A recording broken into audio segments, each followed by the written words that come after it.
Fui una esposa infiel y traicioné a mi esposo con el socio estratégico de mi empresa durante meses a escondidas.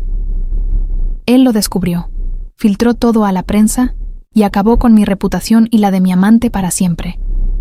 Me llamo Alejandra Nuño.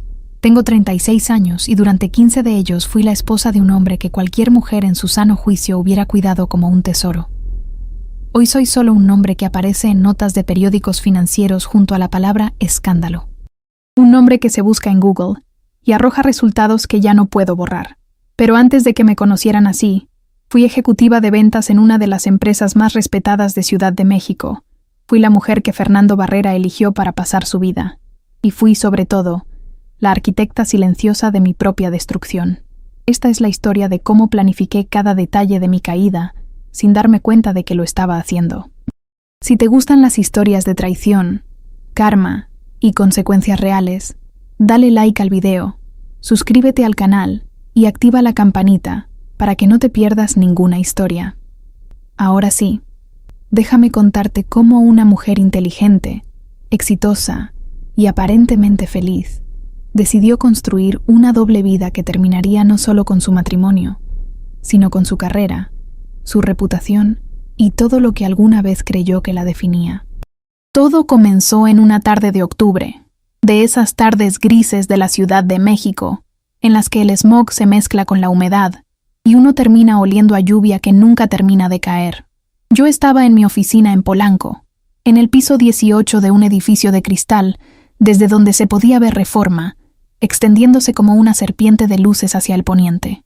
Llevaba 12 años trabajando en esa empresa, una firma de servicios financieros que manejaba carteras de inversión para clientes corporativos, y en esos 12 años había pasado de ser una analista junior recién egresada a convertirme en la ejecutiva de ventas senior más importante de mi división. Tenía un despacho con vista, un asistente personal y un bono anual que la mayoría de mis compañeros envidiaba en silencio. Esa tarde, mi jefe directo, un hombre llamado Óscar Villanueva, que dirigía toda la división comercial, me llamó a su oficina para presentarme a un nuevo socio estratégico. Alejandra, quiero que conozcas a alguien importante para el próximo trimestre, me dijo, con esa sonrisa que ponía cuando sabía que estaba a punto de darme más trabajo del que yo pedía. Entré esperando encontrar a otro ejecutivo aburrido de traje gris, otro hombre de 50 años hablando de sinergias y proyecciones. En cambio, me encontré con Santiago Rico. No lo reconocí de inmediato. Habían pasado casi 16 años desde la universidad, desde aquellas tardes en la Facultad de Economía de la Ibero, donde discutíamos casos de estudio en grupos de trabajo y compartíamos café aguado de la cafetería mientras nos quejábamos de los profesores. Santiago había cambiado. Llevaba el cabello más corto, un traje azul marino que le quedaba impecable y una seguridad en el cuerpo que antes no tenía, la seguridad que dan los años y el dinero. Pero su sonrisa seguía siendo la misma, esa sonrisa ladeada que en la universidad hacía que la mitad de las chicas de la clase perdieran la concentración durante los exámenes. «No puede ser», dijo él, levantándose de la silla con una expresión de sorpresa genuina.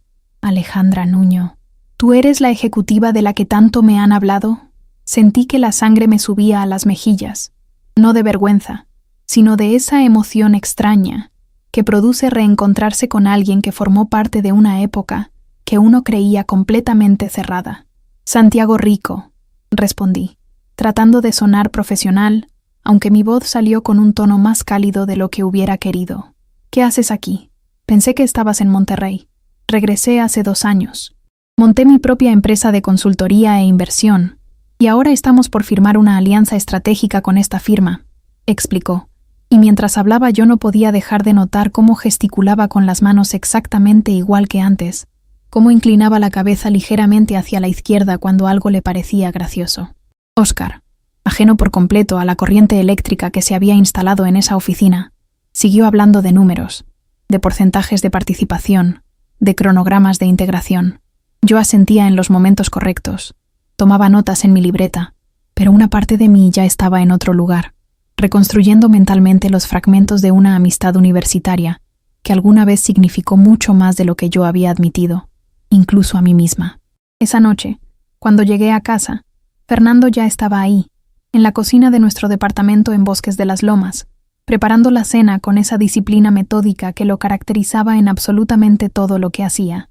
Fernando Barrera, mi esposo, tenía 39 años y era director financiero de una empresa multinacional de manufactura industrial, un hombre que se había construido a pulso, desde una familia de clase media en Toluca, hasta llegar a manejar presupuestos de cientos de millones de pesos. Era alto, de complexión delgada pero fuerte, con el cabello empezando a salpicarse de canas en las sienes, canas que a mí siempre me habían parecido elegantes, como si el estrés de su trabajo no lo desgastara sino que lo refinara. «¿Cómo estuvo tu día?», me preguntó sin voltear, mientras picaba cebolla con esa precisión quirúrgica que aplicaba a todo, desde los estados financieros hasta la comida. «Bien», respondí, dejando mi bolso sobre la barra de la cocina. «Conocimos al nuevo socio estratégico. Resulta que es alguien que conocí en la universidad». «Ah, ¿sí? Qué casualidad», dijo Fernando, todavía sin voltear, concentrado en su cebolla, en su sartén, en el timing exacto de cuándo agregar el ajo. Y ahí, en esa indiferencia tranquila, en esa confianza absoluta que él tenía en mí y en nuestro matrimonio, había algo que hoy entiendo perfectamente. Fernando nunca sospechó de mí, porque nunca tuvo razones para hacerlo. 15 años de matrimonio, 15 años de lealtad comprobada, 15 años en los que yo había sido, genuinamente, una buena esposa. Eso es lo que nunca me perdonaré, no haber valorado lo que tenía hasta que decidí, con plena conciencia, arriesgarlo todo. Fernando y yo nos habíamos conocido en una boda de amigos mutuos cuando yo tenía 21 años y él 24. Recuerdo esa noche con una claridad dolorosa. Él llevaba un traje que le quedaba grande. Todavía no tenía el porte que desarrollaría con los años, pero tenía una manera de escuchar que me desarmó por completo. Mientras otros hombres en esa fiesta hablaban de sí mismos sin parar, Fernando hacía preguntas reales, preguntas que demostraban que estaba escuchando de verdad, no esperando su turno para hablar. Nos casamos 4 años después, en una ceremonia sencilla en Cuernavaca, con nuestras familias y un puñado de amigos cercanos. No tuvimos hijos. Lo intentamos durante los primeros años, pero después de 2 pérdidas dolorosas decidimos, en conjunto, dedicarnos a nuestras carreras y construir una vida distinta a la que habíamos imaginado. Fernando nunca me hizo sentir que le faltaba algo por eso. Al contrario, siempre decía que yo era suficiente, que nuestra vida juntos ya era completa.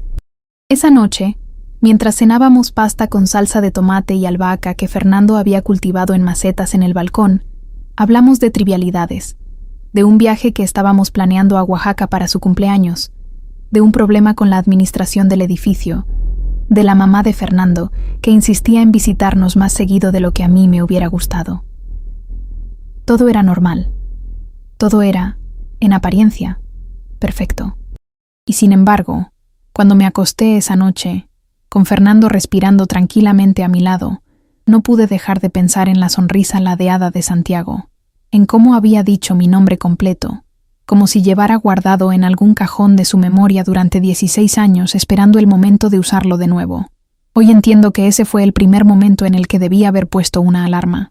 No porque pensar en otra persona sea, por sí mismo, una traición, eso lo sé ahora, después de mucha terapia y mucha introspección forzada, sino porque yo sabía, en el fondo, que ese pensamiento venía acompañado de una emoción que no debía estar ahí. Anticipación. Estaba anticipando volver a verlo. Y en lugar de examinar esa anticipación, en lugar de preguntarme qué significaba, la dejé estar. La arrinconé en algún lugar de mi conciencia donde no tuviera que confrontarla. Las semanas siguientes, Santiago se convirtió en una presencia constante en mi vida laboral. La alianza estratégica entre su empresa y la firma donde yo trabajaba avanzaba rápido, y eso significaba reuniones semanales, correos electrónicos constantes, llamadas de seguimiento que muchas veces se extendían más allá de lo estrictamente necesario. Al principio, todo era profesional. Hablábamos de proyecciones de mercado, de estrategias de inversión, de cómo integrar los equipos de ambas empresas. Pero poco a poco, entre una llamada y otra, empezamos a deslizar comentarios personales. ¿Te acuerdas de aquel profesor de macroeconomía que nos reprobó a los 2 en el mismo examen?, me preguntó una vez. Y yo me reí con una carcajada genuina, la primera risa de ese tipo que había soltado en meses. Fue en una comida de trabajo, un jueves de noviembre, cuando la línea entre lo profesional y lo personal empezó a difuminarse de verdad. Estábamos en un restaurante en la Roma Norte, un lugar con mesas de madera rústica y ventanales enormes que dejaban entrar la luz dorada de la tarde.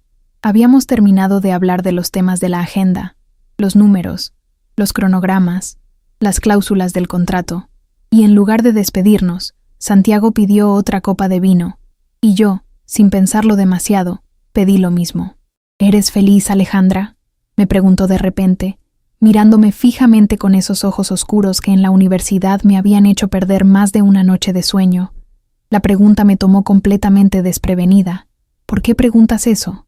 Porque hace 16 años eras la persona más ambiciosa que conocía. Querías comerte el mundo.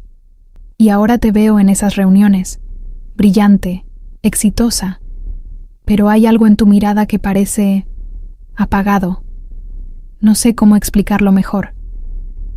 Debí haberme sentido ofendida.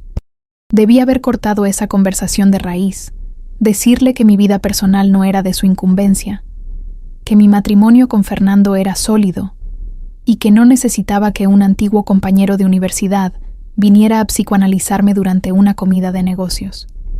En cambio, sentí algo mucho más peligroso. Sentí que me habían visto, que alguien, después de mucho tiempo, se había dado cuenta de algo en mí que yo misma no quería admitir. Porque la verdad que llevaba meses, quizás años, guardando en el fondo de mi estómago como una piedra, era que sí, algo en mi vida se había apagado. No mi matrimonio, no exactamente. Fernando seguía siendo un esposo maravilloso, pero yo, Alejandra, la mujer que alguna vez soñó con dirigir su propia empresa, con viajar por el mundo, con ser alguien más grande que un puesto de ejecutiva de ventas en una firma donde nunca llegaría a ser socia, porque esos puestos siempre se reservaban para hombres con apellidos importantes. Esa mujer se había ido apagando lentamente, año tras año, sin que nadie lo notara, ni siquiera yo. «Estoy bien», respondí, aunque mi voz no sonó tan convincente como hubiera querido. «Simplemente el trabajo ha estado pesado». Santiago no insistió. Cambió de tema con una elegancia que en ese momento interpreté como respeto, pero que hoy entiendo era estrategia. Habló de sus propios fracasos, de un divorcio que había tenido hace 5 años, de lo solo que se había sentido después, de cómo había reconstruido su vida a base de trabajo y disciplina. Me contó todo eso con una vulnerabilidad calculada, mostrándome sus heridas para que yo, en respuesta, quisiera mostrarle las mías. Y funcionó. Esa comida terminó 3 horas después de lo planeado, con una cuenta de vino que ninguno de los dos mencionó, y con una despedida en la que, al abrazarnos, sentí su mano quedarse un segundo de más en mi espalda baja. Esa noche, en el coche de regreso a casa, atrapada en el tráfico eterno de insurgentes, tuve la primera conversación honesta conmigo misma sobre lo que estaba pasando. Me dije que no era nada, que solo estábamos reconectando como viejos amigos, que Fernando no tenía nada de qué preocuparse porque yo no iba a hacer nada. Me repetí eso varias veces, como un mantra, mientras el semáforo cambiaba de rojo a verde y de verde a rojo otra vez. Pero en el fondo, muy en el fondo, en ese lugar donde uno guarda las verdades que no quiere ver, yo sabía que algo se había activado. Un interruptor que llevaba apagado 15 años. Lo que nunca imaginé es que ese interruptor no se apagaría de nuevo, que en lugar de eso, cada semana que pasaba, cada reunión de trabajo, cada llamada telefónica que se extendía 10 minutos más de lo necesario, ese interruptor se volvería un poco más brillante, un poco más difícil de ignorar. Llegué a casa esa noche y encontré a Fernando dormido en el sofá, con la televisión encendida transmitiendo un documental sobre historia económica que a él le fascinaba y a mí me aburría profundamente. Me quedé viéndolo un momento desde la puerta, viendo cómo su pecho subía y bajaba con la respiración tranquila de alguien que confía plenamente en la persona con la que comparte su vida. Sentí una punzada de culpa. Sí, pero también, y esto es lo que más me cuesta admitir hoy, sentí una especie de emoción secreta, la emoción de guardar algo solo para mí, algo que Fernando no sabía y que en ese momento no tenía ninguna intención de contarle porque, me convencí, no había nada que contar. Lo apagué el televisor con cuidado, lo desperté con un beso en la frente y lo ayudé a caminar hasta la cama. como hacíamos siempre cuando alguno de los dos se quedaba dormido esperando al otro. Esa noche, acostada a su lado, con su brazo pesado cruzado sobre mi cintura, tomé una decisión que en ese momento no reconocí como una decisión. Dejaría que las cosas siguieran su curso. No buscaría a Santiago, pero tampoco lo evitaría. Dejaría que el destino, o lo que fuera que estaba operando ahí, decidiera por mí. Hoy entiendo que esa es la mentira más cómoda que nos contamos los seres humanos cuando estamos a punto de hacer algo que sabemos que está mal. Fingir que no estamos decidiendo nada, que simplemente las cosas están pasando. Pero todo lo que vino después, cada mensaje de texto que respondí con más entusiasmo del necesario, cada comida de trabajo que se extendió más de lo profesionalmente justificable, cada mentira pequeña que empecé a decirle a Fernando sobre mis horarios, todo eso fue una decisión, mi decisión, y fue exactamente ahí donde todo empezó a derrumbarse, aunque en ese momento, acostada junto a mi esposo, todavía creía que tenía el control absoluto de la situación. Lo que vino después fue mucho peor de lo que cualquiera podría haber imaginado esa noche tranquila de noviembre, con Fernando dormido a mi lado y Santiago Rico convirtiéndose, poco a poco, en la única cosa en la que yo podía pensar. Diciembre llegó a Ciudad de México con esa mezcla particular de frío seco y luces navideñas que empiezan a colgar de los balcones desde noviembre. La empresa organizó su posada anual en un salón de eventos en Santa Fe, y por primera vez en los 12 años que llevaba trabajando ahí, sentí verdaderos nervios al elegir qué ponerme. No eran nervios por la fiesta en sí, eran nervios porque sabía que Santiago estaría presente, invitado como parte del equipo directivo de la nueva alianza estratégica, y porque una parte de mí, una parte que cada día se volvía más difícil de silenciar, quería que él me viera de una manera distinta a como me veía en las juntas de trabajo. Fernando me acompañó esa noche, como hacía siempre a los eventos de mi empresa, con ese traje azul marino que se ponía para las ocasiones importantes y esa actitud sociable que lo hacía encajar en cualquier grupo de personas en cuestión de minutos. Mientras caminábamos hacia el salón, tomados de la mano, sentí una opresión en el pecho que no supe nombrar en ese momento. Hoy sé exactamente qué era. Era la sensación de estar a punto de cruzar dos mundos que no debían tocarse nunca. El mundo de mi matrimonio y el mundo que estaba empezando a construir, en silencio, alrededor de Santiago. La fiesta transcurrió con la normalidad esperada. Brindis, música de banda, meseros circulando con canapés, ejecutivos hablando de bonos y proyecciones de fin de año. Santiago llegó cerca de las 9, vestido con un saco negro que contrastaba con la camisa blanca, y en el momento en que sus ojos encontraron los míos desde el otro lado del salón, sentí que el resto de la fiesta se desenfocaba, como si alguien hubiera bajado el volumen de todo lo demás. Fernando, ajeno por completo a esa corriente invisible, lo saludó con un apretón de manos cordial. «Mucho gusto. Soy Fernando, el esposo de Alejandra», dijo, con esa naturalidad que siempre tenía para presentarse, sin ninguna sospecha, sin ningún indicio de que su instinto le estuviera advirtiendo nada. «Santiago Rico, Alejandra y yo fuimos compañeros en la universidad», respondió él, estrechando la mano de mi esposo con una sonrisa perfectamente calibrada, ni demasiado amplia, ni demasiado breve. Los observé a los dos, uno frente al otro, y sentí una vergüenza física, un calor que me subió por el cuello, porque en ese instante comprendí con total claridad que estaba parada entre dos hombres, y que uno de ellos, el que llevaba 15 años construyendo una vida a mi lado, no tenía idea de que el otro ya ocupaba un espacio en mi cabeza que no debería haberle correspondido a nadie más que a él. La velada continuó sin incidentes evidentes. Fernando y Santiago incluso conversaron un rato sobre finanzas corporativas, sobre las tendencias del mercado bursátil mexicano, y Fernando, con esa cordialidad genuina que lo caracterizaba, terminó invitando a Santiago a que algún día fuera a cenar a la casa, para platicar con calma, sin la presión de los números. Recuerdo haber sonreído en ese momento con una sonrisa que debió parecer normal desde afuera, pero que por dentro escondía un pánico helado. La idea de que Santiago entrara a mi casa, a la casa que compartía con Fernando, a nuestro espacio más íntimo, me pareció insoportable.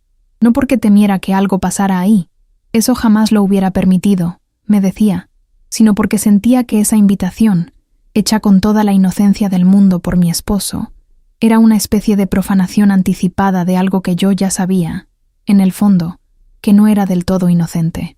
Esa cena nunca se llevó a cabo. Encontré excusas durante semanas, viajes de Santiago, cargas de trabajo, calendarios que no coincidían, y Fernando, sin sospechar nada, simplemente aceptó cada justificación sin cuestionarla. Ese fue quizás uno de los primeros patrones que empecé a establecer sin darme cuenta. La gestión activa de los espacios entre Fernando y Santiago, asegurándome de que nunca se cruzaran demasiado, de que existieran en compartimentos separados de mi vida que yo controlaba con precisión milimétrica. El primer viaje de trabajo llegó en enero. La empresa organizó una convención de 3 días en Querétaro para presentar la nueva alianza estratégica a un grupo selecto de inversionistas, y tanto Santiago como yo formábamos parte del equipo que debía asistir. Se los digo con toda honestidad. En el momento en que Óscar Villanueva me confirmó que yo estaría en esa lista, sentí una descarga de adrenalina que no había sentido en años, una mezcla de anticipación y terror que me hizo sudar las palmas de las manos mientras revisaba el itinerario en mi computadora. Le conté a Fernando sobre el viaje esa misma noche, mientras cenábamos en la cocina. Esa noche había preparado yo la cena, una ensalada de nopales con queso panela que a él le encantaba, un pequeño gesto de cariño que, mirándolo en retrospectiva, tal vez era también una forma inconsciente de compensar algo que todavía no había pasado, pero que yo ya sentía como una deuda pendiente. Es una convención de 3 días en Querétaro, del jueves al sábado. Va a ser pesado, muchas presentaciones, le dije, evitando mencionar que Santiago también estaría ahí. No fue exactamente una mentira, fue una omisión, la primera de muchas, y las omisiones, como aprendería después, tienen la capacidad de acumularse hasta convertirse en algo mucho más pesado que cualquier mentira directa. «Qué bueno que te den estas oportunidades», respondió Fernando, genuinamente contento por mí, sirviéndome más ensalada sin que yo se la pidiera, un gesto pequeño y automático de cuidado que llevaba haciendo durante años. «¿Necesitas que te ayude a preparar algo?» «No, está bien, ya tengo todo listo», le dije, y esa noche, mientras empacaba mi maleta en el closet, sentí que estaba empacando no solo ropa, sino también una versión de mí misma que dejaría salir únicamente en Querétaro, lejos de las paredes de nuestro departamento, lejos de la mirada confiada de mi esposo. El hotel donde se llevó a cabo la convención era un edificio colonial restaurado en el centro histórico de Querétaro, con patios interiores llenos de bugambilias y un aroma constante a piedra vieja y café recién hecho. Las primeras horas del jueves transcurrieron entre presentaciones formales, sesiones de preguntas y respuestas con inversionistas, y comidas de trabajo interminables, donde Santiago y yo apenas intercambiamos palabra frente a los demás, manteniendo esa distancia profesional que ambos, sin decirlo explícitamente, habíamos acordado guardar en público. Pero la noche del jueves, después de la cena oficial, cuando la mayoría de los asistentes se retiraron a sus habitaciones, Santiago me encontró en el patio del hotel, sentada sola en una de las mesas de hierro forjado, con una copa de vino tinto que había pedido más por costumbre que por deseo real de beberla. El patio estaba iluminado por faroles cálidos que colgaban de los arcos de piedra, y el aire de enero en Querétaro tenía ese frío seco de altiplano que se filtraba a través de mi chal, sin que me importara del todo. «¿Puedo sentarme?», preguntó, y yo asentí, sabiendo perfectamente que esa pregunta, tan simple, tan cotidiana, marcaba el inicio de algo que ya no podría deshacer fácilmente. Hablamos durante horas esa noche. De la universidad, de los profesores que ambos recordábamos con cariño y con rencor a partes iguales, de los sueños que teníamos a los 20 años, y de cómo la vida, con su manera particular de ir desgastando las cosas, nos había llevado a lugares distintos de los que imaginábamos. Santiago me habló de su matrimonio fallido con una honestidad que me desarmó, contándome cómo su exesposa lo había dejado por otro hombre después de 8 años juntos, cómo esa traición lo había hecho desconfiar de la idea misma del compromiso durante mucho tiempo. «Pero contigo siempre fue distinto», me dijo, mirándome con una intensidad que hizo que se me secara la boca. «Siempre pensé que si las cosas hubieran sido diferentes, tú y yo», no terminó la frase. No necesitaba terminarla.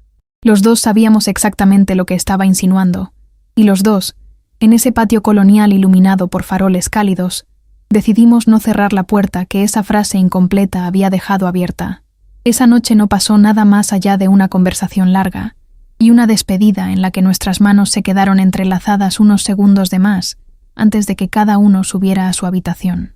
Pero al día siguiente, viernes, durante un receso entre presentaciones, Santiago me envió un mensaje de texto.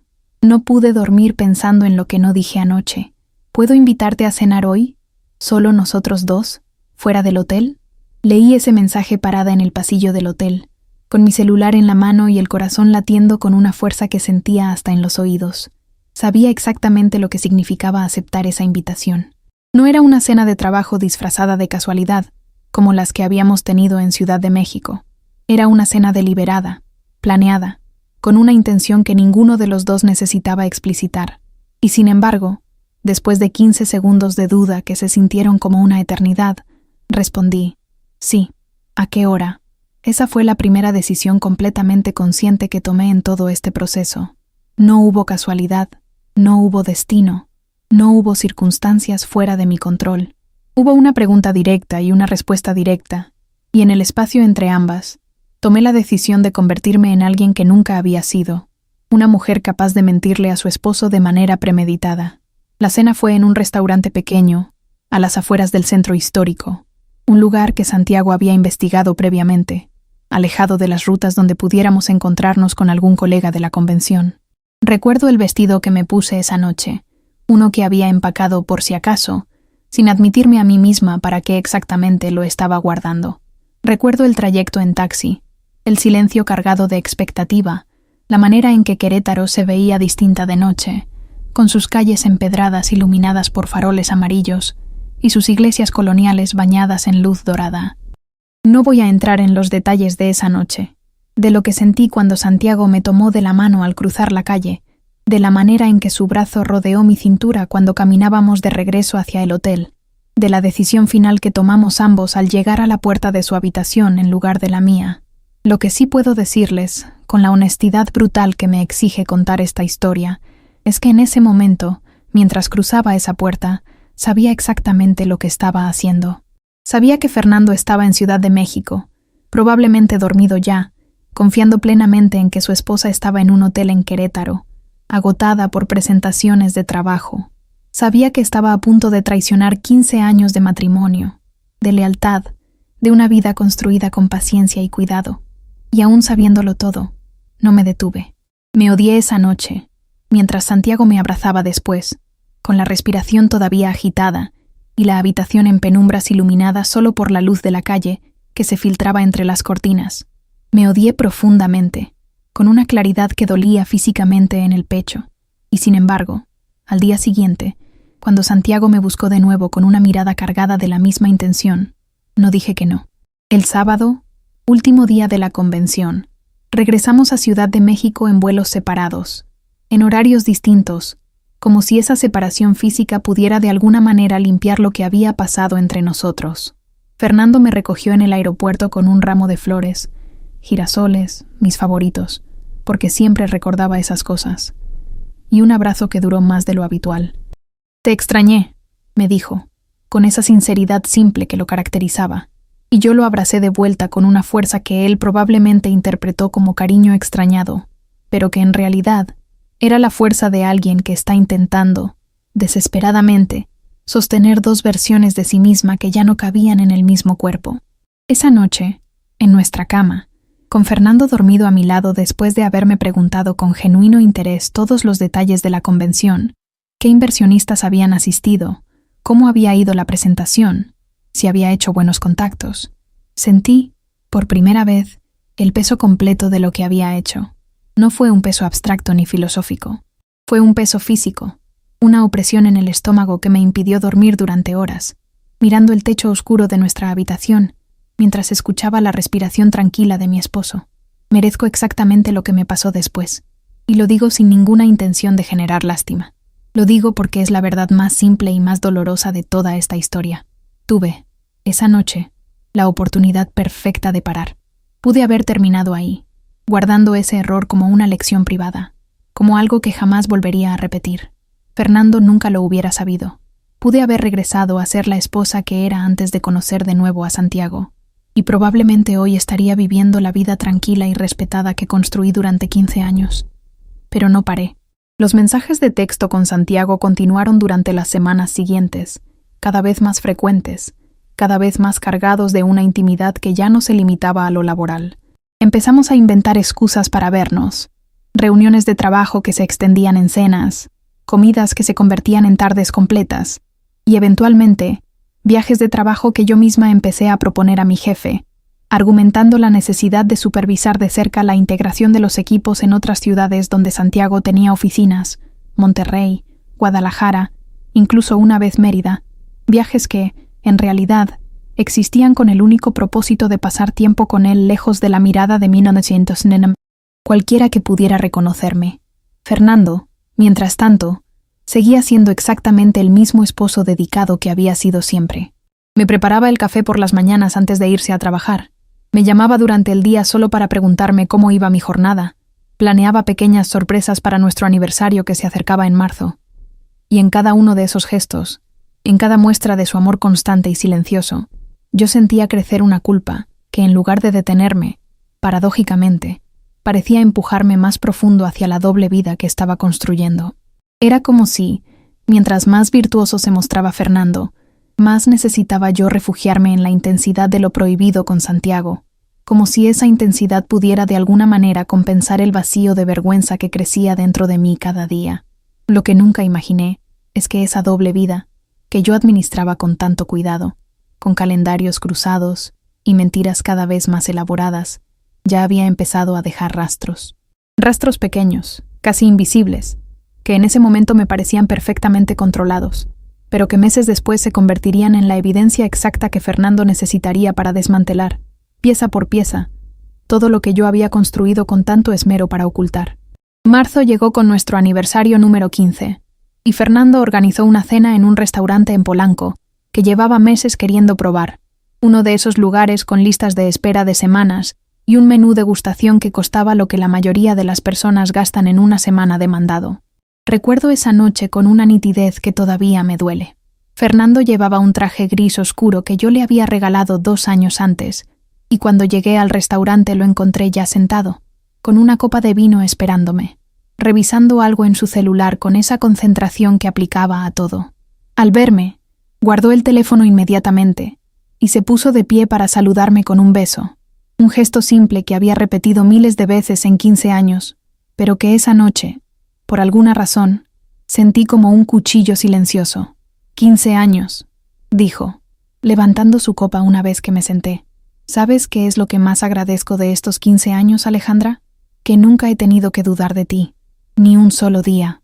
No puedo describir con precisión lo que sentí en ese momento. Fue una combinación de náusea, de vergüenza, de un dolor tan profundo que por un segundo pensé que se me notaría en la cara, que Fernando podría leer en mis ojos exactamente lo que había estado haciendo durante los últimos 5 meses.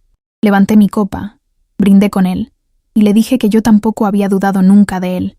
Y esa frase que en cualquier otro contexto hubiera sido una verdad simple, se convirtió en la mentira más cruel que le dije en toda nuestra relación, porque en ese momento yo sabía exactamente lo que estaba pasando y él no tenía la menor idea. Lo que yo no sabía, lo que no tenía forma de saber esa noche, mientras brindábamos por 15 años de matrimonio, era que Fernando ya llevaba semanas sospechando. No de manera consciente al principio, eso me lo confesaría mucho después, durante la conversación más devastadora de mi vida, sino a través de esas señales pequeñas que un hombre observador, un hombre entrenado profesionalmente para detectar irregularidades en patrones financieros y de comportamiento corporativo, comienza a notar sin poder evitarlo. Los gastos de viaje que no coincidían exactamente con los itinerarios oficiales de la empresa, las llamadas telefónicas que yo tomaba en el balcón, a puerta cerrada, bajando la voz de una manera que antes nunca hacía, los mensajes de texto que yo borraba con una frecuencia que, si él hubiera sido un hombre menos confiado, hubiera notado meses antes. Fernando, con la misma disciplina metódica que aplicaba a los estados financieros de la empresa que dirigía, comenzó a construir, sin decirme absolutamente nada, un expediente silencioso. No contrató a un detective privado de manera dramática, ni me confrontó impulsivamente ante la primera sospecha, como quizás hubiera hecho otro hombre. En cambio, Aplicó exactamente la misma paciencia analítica que lo había convertido en uno de los directores financieros más respetados de su sector. Observó, documentó y esperó el momento en que tuviera evidencia irrefutable antes de actuar. La evidencia definitiva llegó de una manera que ni Fernando ni yo hubiéramos podido predecir. Uno de los socios de Santiago, un hombre llamado Ricardo Fuentes, que manejaba las finanzas de la empresa de consultoría, comenzó a notar irregularidades en los gastos operativos relacionados con los viajes de Santiago, gastos que coincidían sospechosamente con mis propios viajes de trabajo. Ricardo, preocupado por lo que interpretó inicialmente como un posible desvío de fondos, contrató a un auditor externo para revisar los estados de cuenta de la empresa de Santiago durante los últimos 6 meses. Ese auditor, en el curso de su investigación rutinaria, descubrió no solo los patrones de gasto irregulares, sino también correos electrónicos y mensajes que Santiago había sido lo suficientemente descuidado para mantener en su computadora de trabajo, mensajes que dejaban absolutamente claro la naturaleza de nuestra relación. Ricardo Fuentes, furioso al descubrir que su socio había estado mezclando decisiones comerciales críticas, incluyendo la aprobación de contratos y la asignación de recursos de la alianza estratégica, con una relación personal que comprometía directamente la objetividad de esas decisiones, decidió actuar, pero no acudió directamente a Santiago. En un movimiento que terminaría siendo la primera pieza del colapso completo, Ricardo contactó discretamente a Fernando, a quien conocía de círculos profesionales compartidos, para advertirle sobre lo que había descubierto, presentándolo como una cuestión de ética empresarial que un colega debía saber. Nunca sabré con exactitud qué sintió Fernando en el momento en que recibió esa llamada. Lo que sí sé, porque él mismo me lo relató después con una calma que resultaba más aterradora que cualquier grito, es que no se derrumbó, no lloró, no gritó, no rompió nada en la casa. En cambio, pasó los siguientes 10 días reuniendo, con la precisión de un auditor forense, toda la evidencia adicional que necesitaba. Revisó nuestras cuentas bancarias compartidas, encontró cargos en restaurantes y hoteles que yo había intentado ocultar bajo categorías genéricas, verificó las fechas de mis viajes contra los registros reales de vuelos de Santiago y armó, pieza por pieza, un panorama completo de los últimos 5 meses de mi vida. La confrontación llegó un domingo de abril, un día que había comenzado como cualquier otro. Yo estaba en la cocina preparando el desayuno, con la radio encendida transmitiendo noticias matutinas, cuando Fernando entró y, sin decir una palabra, colocó sobre la mesa una carpeta delgada de color manila. No dijo nada al principio, solo se sentó frente a mí, con las manos entrelazadas sobre la mesa, y esperó a que yo abriera la carpeta. Dentro había impresiones de correos electrónicos entre Santiago y yo, capturas de pantalla de mensajes de texto, comprobantes de gastos de hotel en Querétaro, Monterrey y Mérida que no coincidían con ningún itinerario oficial de trabajo, y una hoja de cálculo, meticulosamente elaborada, que cruzaba cada uno de mis supuestos viajes laborales con los movimientos correspondientes de Santiago Rico durante el mismo periodo. Sentí que el suelo se abría bajo mis pies. Mis manos temblaban tanto que apenas podía sostener las hojas. «No voy a preguntarte si es verdad», dijo Fernando, con una voz tan tranquila que resultaba insoportable. «Ya sé que lo es. Lo que quiero saber es cuánto tiempo pensabas seguir haciéndome esto». No tuve respuesta. No tenía ninguna palabra que pudiera justificar lo que había hecho, y cualquier intento de explicación que balbuceé esa mañana, que había sido un error, que no sabía cómo había pasado, que todavía lo amaba a él, sonó exactamente tan vacío y tan patético como en realidad era. Fernando me escuchó durante unos minutos, sin interrumpirme, con una paciencia que en ese momento interpreté erróneamente como una posibilidad de perdón. Cuando terminé de hablar, se puso de pie, tomó la carpeta de nuevo y me dijo algo que hasta hoy resuena en mi cabeza con una claridad que nunca se ha desvanecido. 15 años, Alejandra, y me diste exactamente el mismo respeto que le darías a un desconocido. Se fue de la casa esa misma tarde, sin gritos, sin dramas, sin siquiera llevarse gran cantidad de sus pertenencias. Se instaló en un departamento temporal que, descubriría después, ya había estado preparando durante los últimos días mientras terminaba de reunir su evidencia. Y ahí, en ese departamento silencioso que rentó cerca de su oficina en Santa Fe, Fernando Barrera comenzó a planear no una venganza impulsiva y emocional, sino algo mucho más metódico, algo que aprovecharía exactamente las herramientas que su profesión y su posición le daban. Fernando tenía acceso, por supuesto como director financiero de una multinacional con inversiones significativas en el sector donde operaba la empresa de Santiago, a una red extensa de contactos en medios especializados de negocios y finanzas. Durante las semanas siguientes, sin decirme absolutamente nada de sus planes, comenzó a construir cuidadosamente un dossier completo, no solo la evidencia de nuestra relación, sino, con la ayuda discreta de Ricardo Fuentes, quien seguía furioso por las irregularidades que Santiago había cometido. Documentación detallada de cómo Santiago había mezclado decisiones comerciales críticas con nuestra relación personal, incluyendo la aprobación preferencial de contratos con la empresa donde yo trabajaba y la ocultación de conflictos de interés evidentes ante su propia junta de socios. La filtración a la prensa especializada llegó a finales de mayo, publicada primero por un portal de noticias financieras de amplia circulación en el sector empresarial mexicano, con un titular que decía: Escándalo de conflicto de interés, sacude alianza estratégica. Ejecutivos comprometen decisiones comerciales por relación personal. El artículo, extensamente documentado con capturas de pantalla, registros financieros y declaraciones de fuentes cercanas a la investigación interna de Ricardo Fuentes, detallaba con precisión devastadora cómo Santiago Rico había aprobado términos preferenciales para contratos con la empresa donde yo trabajaba, cómo había ocultado información relevante a sus propios socios y cómo esa relación personal había comprometido directamente la integridad de decisiones que involucraban millones de pesos. El escándalo se propagó con una velocidad que ninguno de nosotros pudo controlar. Otros medios retomaron la historia en cuestión de horas, y para el fin de esa semana, mi nombre y el de Santiago aparecían vinculados en múltiples publicaciones, no solo por la infidelidad en sí, sino por el ángulo mucho más dañino y profesional: conflicto de interés corporativo, falta de ética empresarial, decisiones financieras comprometidas por intereses personales ocultos. La empresa donde trabajaba, una firma que se enorgullecía públicamente de sus estándares de ética y gobierno corporativo, no tuvo otra opción, ante la presión mediática y de sus propios inversionistas, que iniciar un proceso interno de investigación que culminó, apenas 2 semanas después, en mi despido inmediato, por conflicto de interés y violación grave de los códigos de ética corporativa.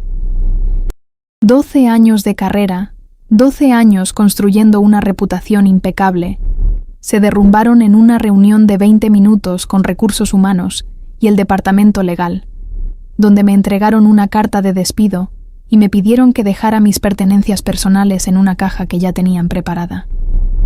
Peor aún fue lo que vino después. Quedé vetada, de manera informal pero absolutamente efectiva, en todo el sector financiero de la ciudad. Envié docenas de solicitudes de empleo en los meses siguientes, y aunque nadie lo decía explícitamente, sabía, por comentarios de antiguos colegas y por el silencio prolongado que recibía tras cada entrevista, que mi nombre estaba marcado. Conflicto de interés y falta de ética no es una frase que se olvida fácilmente en un sector donde la reputación lo es prácticamente todo. Santiago, por su parte, enfrentó un colapso todavía más severo. Sus propios socios, liderados por Ricardo Fuentes, iniciaron una demanda legal en su contra por incumplimiento de sus deberes fiduciarios, alegando que había comprometido decisiones comerciales críticas por su relación personal conmigo, causando pérdidas económicas cuantificables a la sociedad.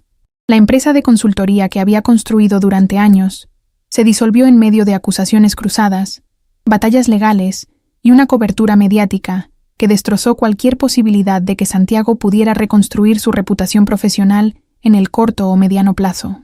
Me enteré, meses después, a través de un antiguo colega, que Santiago había tenido que vender su departamento en Polanco para cubrir los honorarios legales de su defensa, y que se había mudado de vuelta a Monterrey, a la casa de sus padres, un hombre de 37 años obligado a empezar completamente de cero. Fernando, en cambio, salió de todo este escándalo exactamente en la posición opuesta. Su manejo de la crisis, discreto, metódico, respaldado por evidencia irrefutable y presentado a través de canales legítimos de prensa especializada en lugar de un escándalo público vulgar, le ganó el respeto absoluto de sus colegas y superiores.